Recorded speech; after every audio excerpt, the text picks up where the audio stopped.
Welcome back, Action Junkies. Today we're once again diving into the glorious world of 90s B action movies, the unsung heroes of adrenaline-fueled, over-the-top entertainment, whether it's a tough-as-nails cop on a mission, a martial arts master with a vendetta, or a villain that's just one explosion away from a dramatic monologue. The 90s delivered just a non-stop roller coaster ride of action, so grab your popcorn, buckle up, and let's revisit the B-movie classics that still know how to deliver a knockout punch.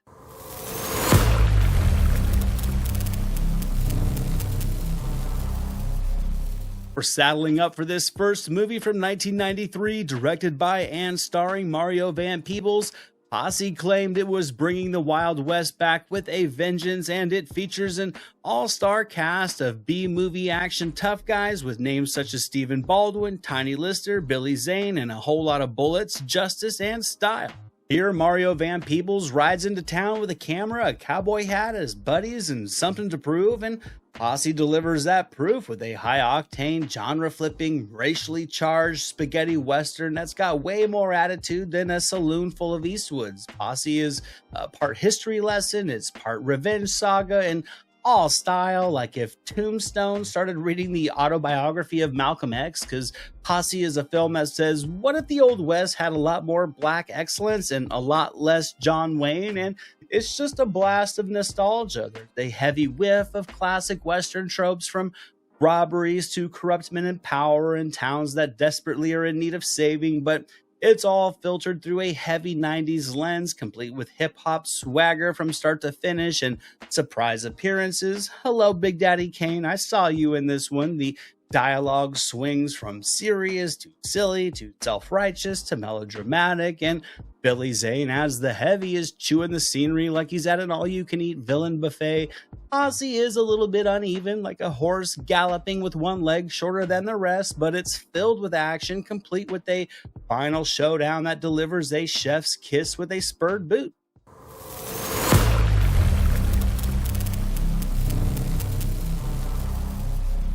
We're unleashing karate chaos with this next movie, Rapid Fire, from 1992. It's directed by Dwight H. Little. It stars Brandon Lee as a student trained in martial arts who gets caught up in a conspiracy, but when the mob comes after you, it's time to make your own rules and start kicking some serious ass with rapid fire velocity. Let's talk about Brandon Lee for just a second. I believe with his skill set, his on-screen charisma, and his good looks, had he not been tragically taken from us so soon, I think he would have given Van Damme a strong run for his money during the 90s in the action genre. Here in Rapid Fire, he plays Jake Lowe, a college art student, who accidentally witnesses a mob hit and goes on the run from pretty much everyone, including the corrupt feds and cops and Chicago mobsters. The plot here is, it's your standard wrong place, wrong time, perfect cheekbones scenario, but I think what easily sells this one is Lee, who just has a glint in his eye and a roundhouse kick with deadly accuracy. His charisma alone could have taken down these bad guys, but thankfully he has help from Powers Booth, because during this era, if you needed a morally ambiguous authority figure with a gravelly voice, then Booth was your man. The action sequences are great here. I think they're tight, they're aggressive, there's plenty of flair in them. There's gunplay, martial arts, acrobatics, plenty of dramatic slow motion shots. Is it groundbreaking? Not really, but the movie knows what it is, and it doesn't try to go too deep. It just wants to kind of kick, shoot, and gun its way through 90 minutes of pure 1992 B-action movie chaos, and for that, I salute it.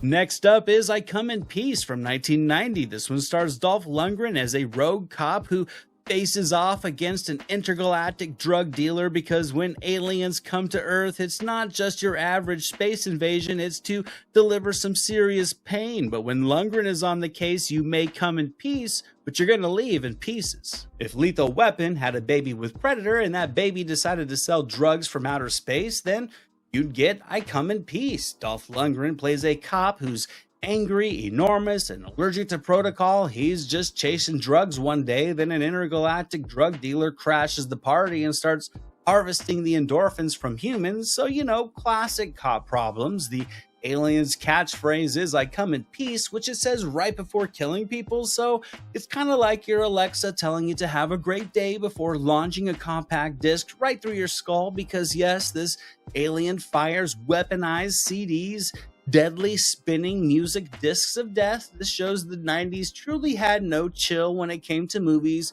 In this one, Lundgren is kind of perpetually annoyed, but I mean, who could blame him? He's got a by the book FBI partner on his ass, he's got an angry boss, and he's dealing with a spaceman that kind of looks like Fabio, who's just turning Houston into a battle zone. The buddy cop dynamics in this one are the textbook mismatched duo theme, but the movie is so gleefully weird you sort of forgive it. I mean, I Come in Peace is dumb in all the best ways: explosions, one-liners, bravado, ass-kicking, a plot that was probably written on a napkin, and it's world-class B-action movie cheese to this day.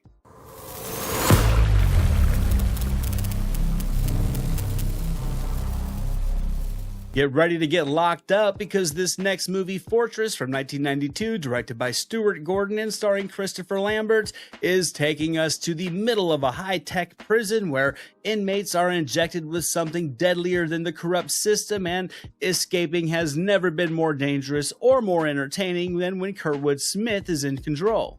In a dystopian future where the biggest crime is having too many babies, Fortress introduces us to Christopher Lambert, a man who just wants to love his wife and raise his illegal second child in peace, but instead, he's tossed into a high-tech underground prison, a concrete nightmare ran by this sadistic and highly advanced AI system named Z10. There are explosive implants in everybody's intestines because subtlety died in the 90s.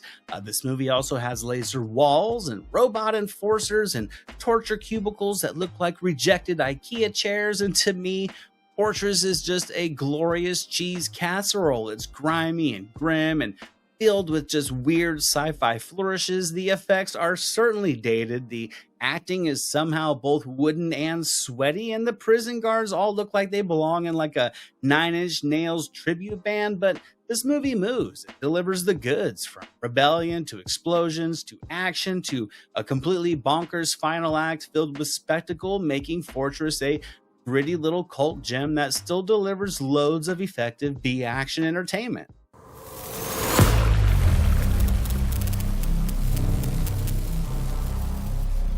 We're heading to the big show for this next one from 1995. No Contest is directed by Paul Lynch and stars Shannon Tweed and Andrew Dice Clay and Robert Davi. When a beauty pageant is taken over and terrorists crash the show, the crown is up for grabs, and it's gonna take more than a good showing in the swimsuit competition to come out of this night alive.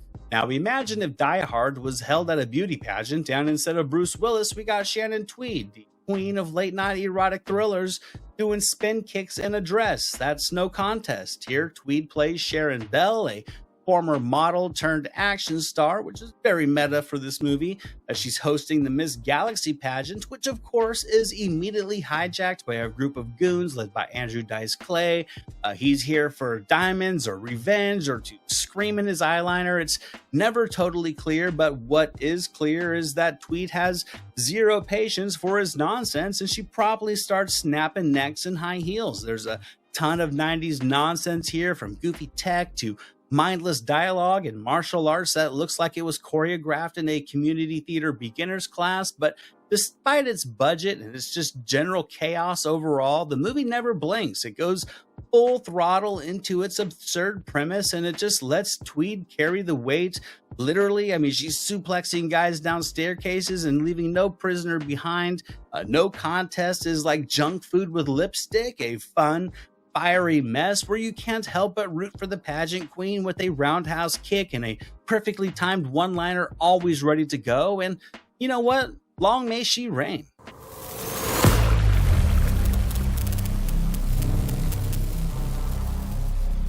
We're diving into the world of undercover police work and Komodo dragons for this movie. 1991 Stone Cold is directed by Craig R. Baxley and stars NFL badass Brian Bosworth along with Lance Henriksen and William Forsythe. This one is all leather, all mullets, tattoos, and mayhem, and it does not believe in subtlety.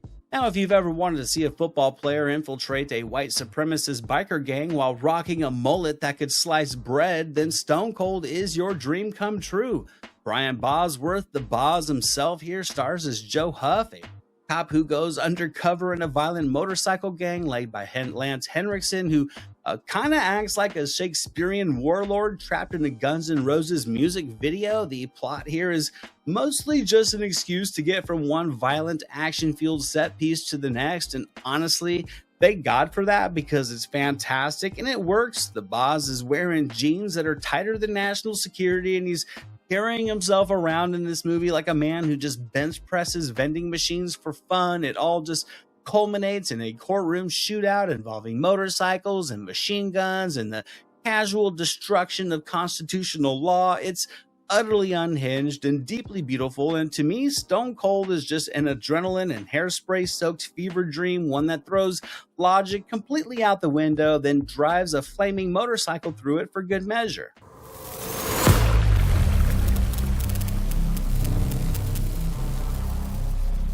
Up next, we're diving into supernatural action slasher territory with The First Power from 1990, directed by Robert Resnikoff and starring Lou Diamond Phillips as a relentless LAPD detective who faces off against a satanic serial killer played by Jeff Kober, who just won't stay dead because in the 1990s, evil always had its comeback tour. Lou Diamond Phillips stars in The First Power, a movie where a streetwise LA cop faces off against a serial killer who can come back from the dead as many times as he wants to, because apparently this guy didn't just dabble in Satanism, he majored in it with honors and also earned himself a minor in body hopping, which this film delivers as well.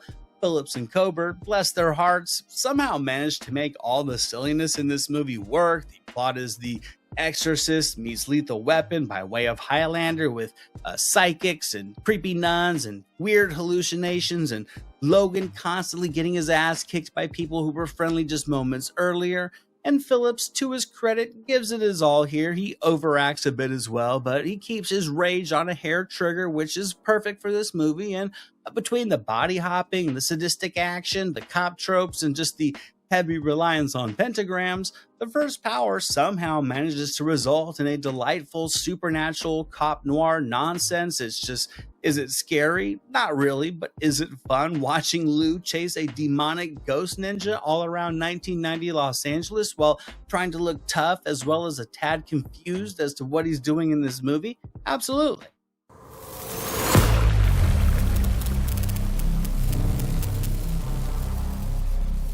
Next up, we're jacking into the cyberpunk fever dream that is Johnny Mnemonic from 1995, where Keanu Reeves uploads 320 gigs into his brain, yet still forgets where he puts his emotions. This one also stars Dina Meyer, Dolph Lundgren, Ice-T, and Henry Rollins, and it's directed by Robert Longo. It's the year 2021, and Keanu Reeves is Johnny Mnemonic, a man who is basically a walking, talking, ultra stressed out USB stick in a trench coat. Corporations run everything, people have tech diseases, and dolphins can fight cyber terrorism.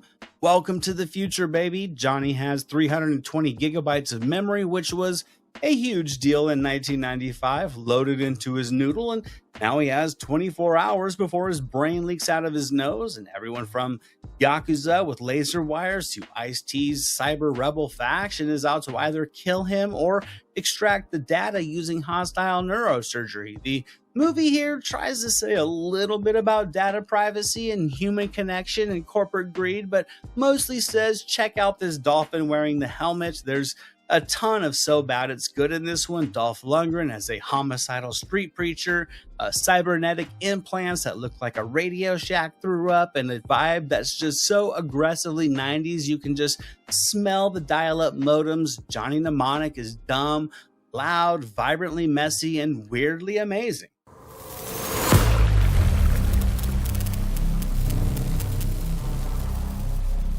This martial arts fueled action flick stars Don the Dragon Wilson. This time he's an ex-cop who will take on the task of protecting a singer from a psychotic fan who just so happens to moonlight as a serial killer in Blackbelt from 1992, also starring Deirdre Hodge, Matthias Hughes, and Victor Mojica. Have you ever wondered what would happen if a stalker thriller, a martial arts movie, and a bad soap opera fell into a blender and came out wearing fingerless gloves? Well, behold Blackbelt. It stars Don the Dragon Wilson as an ex-cop hired to protect a pop star from an incest fan, so you can kind of think The Bodyguard, but with fewer ballads and more flying knees, because the stalker is none other than Matthias Hughes, fresh off his turn as an alien in I Come in Peace. Naturally, here the police are useless, so she hires Wilson's character, Jack Dillon, a man of few words, tighter jeans, and deadlier elbows. The plot here zigzags like a drunk squirrel. There are weird cult flashbacks, shirtless training montages, and moments where the dialogue seems to have been written by throwing darts at a wall of cliches. But I mean, of course, Wilson sells the martial arts, delivering spin kicks with the conviction of a man that's trying to act and balance on one foot. It's so low budget that at one point, I'm pretty sure they used a karaoke bar as a hospital, but it tries earnestly. Blackbelt is cheap, mildly gratuitous, and completely ridiculous, but in that, how did I end up watching and loving this whole thing kind of way?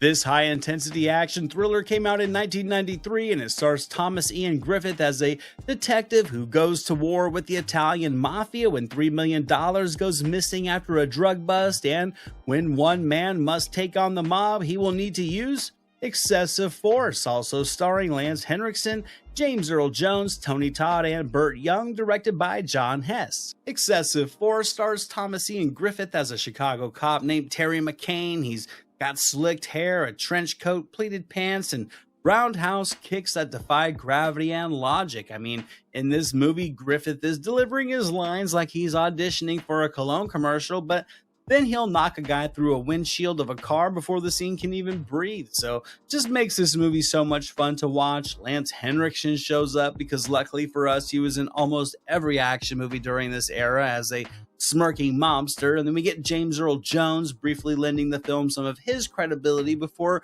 presumably cashing the check and ghosting the rest of the production. The dialogue here is just full of gravelly threats and testosterone-soaked metaphors. Fights are breaking out, gunplay is frequent, everybody's yelling, everything's exploding. The final act ends in just a glorious slow-motion hailstorm of fists and kicks and melodrama. This movie's called Excessive Force, and it delivers. It's pure, sweaty 90s B-action movie silliness. You'll laugh, you'll want justice, and you'll be surprised at how much you just enjoyed something that you have seemingly already seen hundreds of times. And there you have it, guys. Episode 2 is in the books. Another batch of gloriously over-the-top, bullet-drenched B-action gems from the 90s that still kick way more ass than they should, whether it's a rogue cop with too much hair gel, or a roundhouse kick delivered in slow motion, or villains chewing the scenery like it's their last meal. These movies, I don't know, to me just remind us that sometimes all you need is a VHS tape and a hero with a grudge. So I hope you guys enjoyed this video. If you are loving this ride through the forgotten corners of B-action cinema, be sure to like, subscribe, and sound off in the comments with some of your favorite underrated movies, because here at Movies Never Say Die, the fight never ends. It just reloads. I'll see you guys in the next video. This is Jack Burton in the Pork Chop Express, and I'm talking to whoever's listening out there. Flag of war. You gotta become war. I suppose we have to register you as a lethal weapon. You trying to say Jesus Christ can't hit a curveball?